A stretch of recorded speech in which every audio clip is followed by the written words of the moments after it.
Navigating APA citations. Differentiating similar author names. Hello and welcome everyone. Today, we're going to delve into the nuances of APA citation, specifically, how to handle in-text citations for multiple authors with similar last names. This might seem tricky at first, but with our guide, you'll get a handle on it in no time. We'll take you through the process step by step, following the guidelines outlined in the 7th edition of the APA manual. Why do we differentiate similar last names? First things first, it's important to understand why we even need to differentiate between authors with similar last names.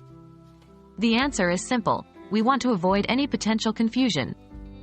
APA citation rules are designed to ensure clarity and precision in attributing sources. This way, readers can follow up on your citations and find the original works you referenced. How does APA handle similar last names? Now, let's get to the core issue. How does the APA 7th edition recommend differentiating authors with similar last names? When you're citing works by different authors with the same last name, include the first initials with the last names in all text citations, even if the year of publication differs. That's a change from the 6th edition, where the initial was only needed if the year of publication was the same. Here's an example: A. Smith, 2020, B. Smith, 2021.